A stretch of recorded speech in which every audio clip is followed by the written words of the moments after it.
Assalamualaikum warahmatullahi wabarakatuh. Di sini saya akan menjelaskan bagaimana sistem Smart Park IoT bekerja, mulai dari browser pengguna hingga masuk ke jaringan kita.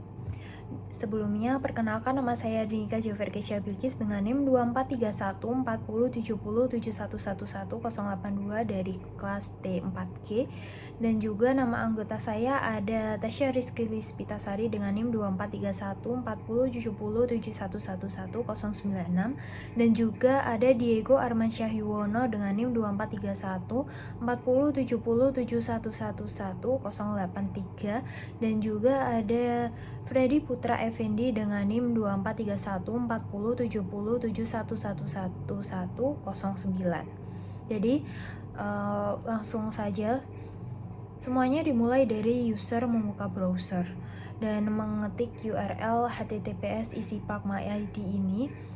Selanjutnya, langkah pertama yang terjadi adalah DNS lookup, di mana domain EasyParkMyID diterjemahkan ke IP 175.191.254. Dan setelah IP ditemukan, terjadilah proses TCP three-way handshake menggunakan segmen untuk membuka jalur komunikasi.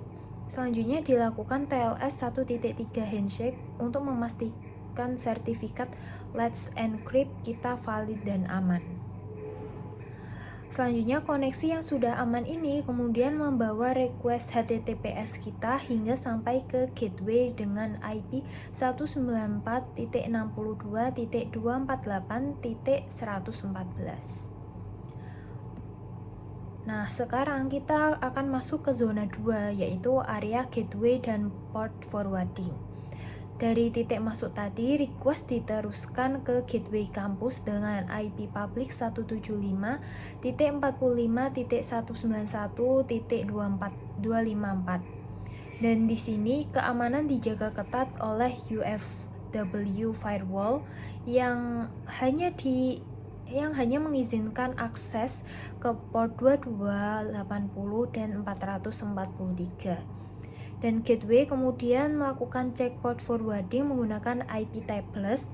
Di dalam diagram kita bisa melihat aturan pembagian port, yaitu port 22 diteruskan ke SSH, port 80 ke HTTP, dan port 443 diteruskan ke HTTPS.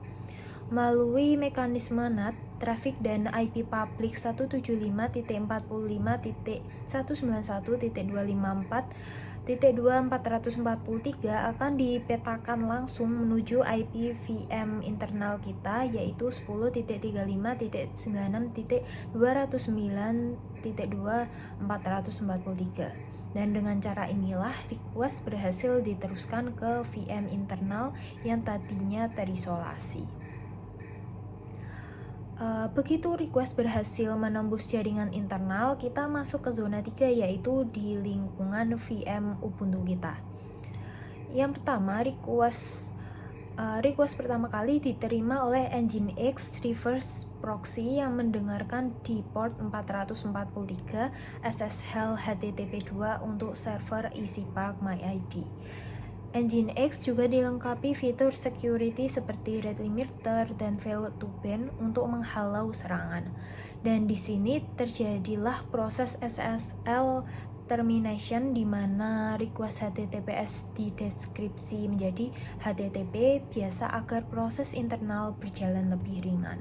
Jika request meminta static asset pada lokasi build, Nginx langsung membalikannya dari cache yang disimpan selama 1 tahun. Namun, jika request membutuhkan pemrosesan data, Nginx akan melempar ke PHP 8.3 FPM menggunakan Unix socket. Aplikasi backend kita, yaitu Laravel 13, langsung menyambut request ini melalui lapisan middleware untuk menangani out dan throttle dan trust proxies. Kemudian dashboard controller yang membuat komponen liveware seperti live chart dan kartop view akan mengeksekusi perintah. Menggunakan Eloquent ORM, aplikasi memanggil fungsi untuk menarik data terbaru dari database MariaDB 10.11. Jadi setelah data berhasil ditarik dari database, bagaimana cara sistem mengirim balik hasilnya ke pengguna? Pertama, Laravel merender halaman HTML menggunakan Blade, Livewire, dan Chart.js. Halaman ini dikirim ke Nginx untuk dienkripsi kembali menjadi HTTPS. Nginx melemparnya ke gateway untuk di-forward ke jaringan internet. Melalui proses routing internet, paket data akhirnya sampai kembali ke sisi pengguna, dan browser sukses merender dashboard, menampilkan grafik real-time, mobil, serta status card sensor. Jadi kesimpulan utama mengapa VM internal kita yang ber-IP privat bisa diakses dari internet luar adalah berkat kerjasama dari 3 komponen diagram ini. Jadi yang pertama adanya IP public di gateway sebagai alamat dikenali di dunia luar. Yang kedua sistem port forwarding atau NAT via IP typeless yang menjembatani IP public ke IP privat VM, dan Nginx reverse proxy di dalam VM yang mengelola pembagian traffic dan enskripsi SSL secara efisien. Cukup sekian dari saya. Wassalamualaikum warahmatullahi wabarakatuh.